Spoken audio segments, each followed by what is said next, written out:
Thanks for joining David and I this month for the market update for the month of November.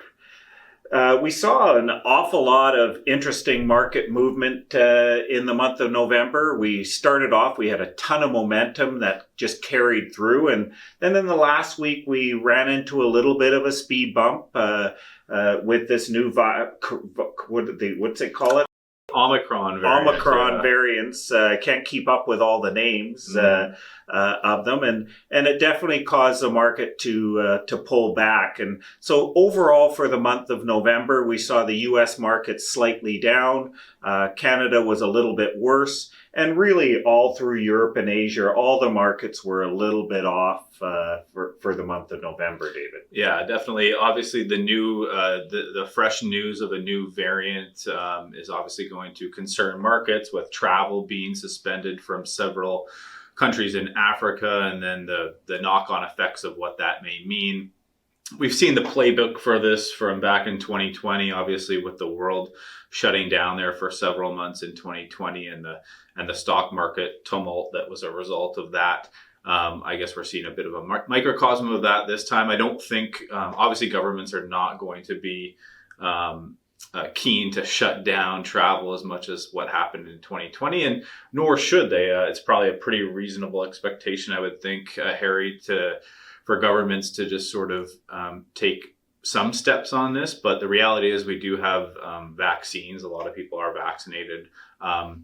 Obviously, they're going to have to wait and see how effective the current vaccines are against this new variant. So over the next few weeks, we would think that the market should probably continue to be fairly volatile as more data comes out surrounding this variant and what it's going to mean for the knock-on effects for lockdowns and whatnot.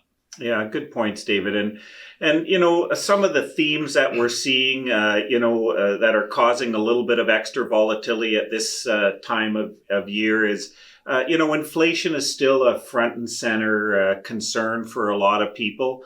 They're trying to figure out, well, is this inflation real? Is it just temporary because of COVID? And so we're really getting a bit of tug of war with people's expectations about what inflation means. And then, of course, the federal government down in the U.S. is, getting a little less supportive in their tone as far as what they're going to do with interest rates. So that, again, people are fearful, the government's going to jack interest rates up. And is this going to be a permanent or temporary? So we're getting a lot of, I guess, unknown, and people just are unsure of what's going to happen. And that typically brings in a little extra volatility in the market. Yeah, and the unknown is certainly, we've seen volatility ramp up in the last couple of weeks of November.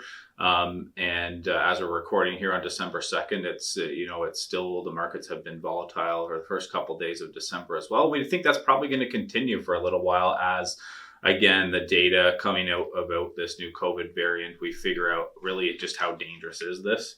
And also there's that tug of war between inflation and because people are concerned about inflation too, right? Like people have been worried about that and complaining about it for months now, that inflation's too high. And so there's a tug of war there where the central banks have to respond to inflation, but nobody likes really high inflation, and nobody also likes raising interest rates, because higher interest rates mean consumers will have less to spend. Companies will have higher capital costs to run their businesses. So profits become harder to come by. So there's a lot of uncertainty right now, but as we know, uncertainty gives portfolio managers some opportunities, right, Harry?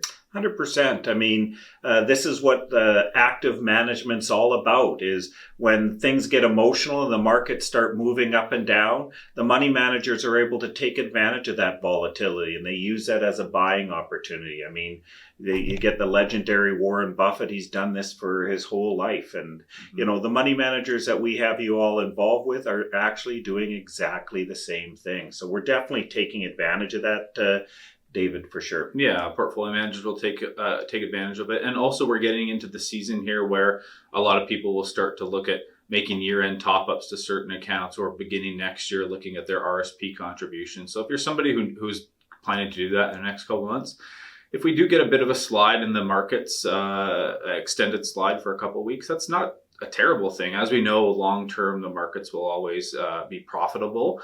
And if we get a little dip, it's not a bad time to add some cash to your accounts too, and make some investments. So. Yeah, I can't agree with you more, David. As always, if you have any questions with any of this, please let David and myself know.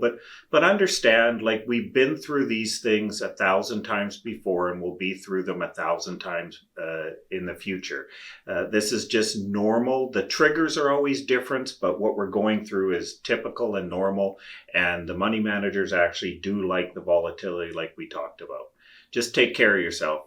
And have a Merry Christmas if we don't talk before then. Absolutely. Thank you, David. Have a Merry Christmas and a Happy New Year. Take care.